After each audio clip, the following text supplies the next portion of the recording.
Yo pienso que no hay un tiempo mínimo, pero sí que hay un tiempo prudencial, entre 4, 5, 6 años, en donde una persona o un grupo de personas, un grupo de profesionales, tienen que estar en un cargo o en una estructura para poder afianzar algo.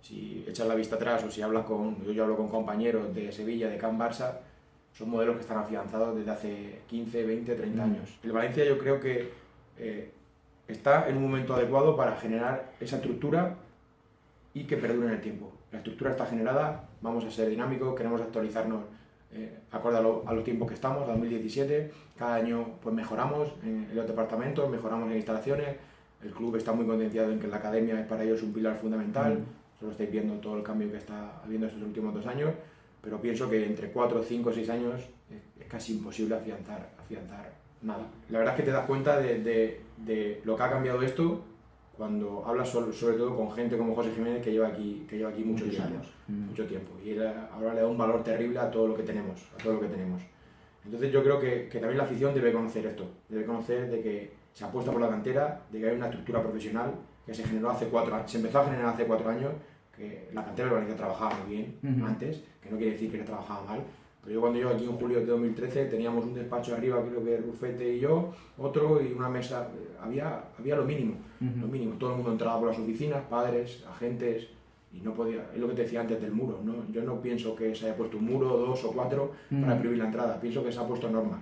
Fue uno de los objetivos principales de Rufete, profesionalizar una estructura como la de Valencia, porque el club lo merece.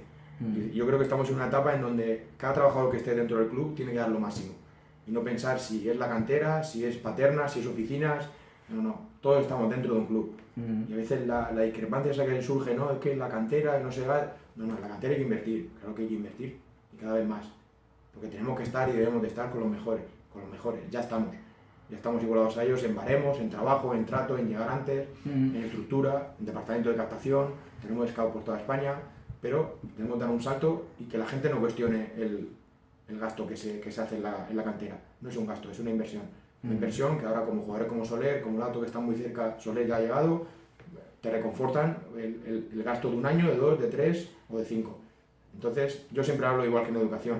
Invertir en educación no es un gasto, es una inversión. La verdad es que muy bien. 1 año y medio donde yo desconocía a José Ramón Lesanco, solo lo conocía por la anterior etapa que había tenido de futbolista y lo que me comentaban y lo que leía de él, lo que había visto, pero lo desconocía. Pero sobre todo siempre destaco de José Ramón Lesanco una cosa, es que desde que llegó aquí ha defendido al club.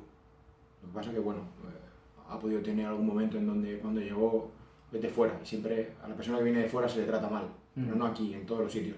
Se trata mal por sistema, porque cada uno pensamos que debe estar, pues a lo mejor una persona más afín al club, más cercana al club, que haya vivido esto, pero yo destaco mucho de él, y lo voy a seguir destacando, es lo que ha defendido al club en cada una de las reuniones, de las decisiones, de lo que ha tenido que competir al club, siempre lo defiende. Él podría haber venido con otro talante, y es muy importante el talante con el que vino.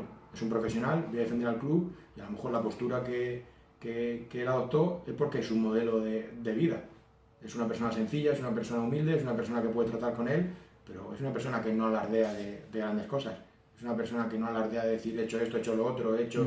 No, al club no pueden tomarlo como algo que... Oye, como ahora está una propiedad, el club puede dar el dinero que haga falta o puede hacer lo que yo diga. No.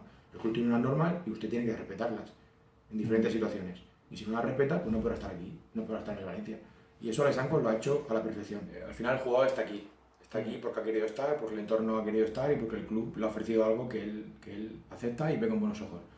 Pero el club, como bien decía antes, tiene que tener unas normas, tiene que tener unos valores, tiene que exigir un respeto a la gente que está aquí, porque el club, no olvidemos que es el que forma a los jugadores, es el que los trata, es el que los cuida, para que algún día lleguen a la élite. Y esa élite pues haga que todo el entorno del jugador esté contento. Pero hay unas líneas que no se pueden traspasar. Y el club no puede traspasarlas ni puede permitir que alguien venga aquí y diga lo que tenemos que hacer. Ese fue el punto clave y luego, pues bueno, diferentes reuniones con la familia, con los agentes. Al final los agentes respetamos mucho el trabajo que hacen, pero ellos también deben respetar el trabajo que se hace en el club. Entonces, se llegó a un punto en común. La situación sí que estuvo convulsa durante unos días, pero es fútbol. Sí, no, el fútbol en categorías inferiores, que cada vez más con jugadores como Kangui, como muchos otros, debemos de intentar fidelizar, debemos de intentar estar más cerca de él y debemos de intentar pues saber lo que le pasa para poder solucionar la situación antes. Pero realmente el chaval ha querido estar aquí, el club quiere que esté aquí y el entorno quiere que esté aquí. Pues se da la situación perfecta para que el jugador siga.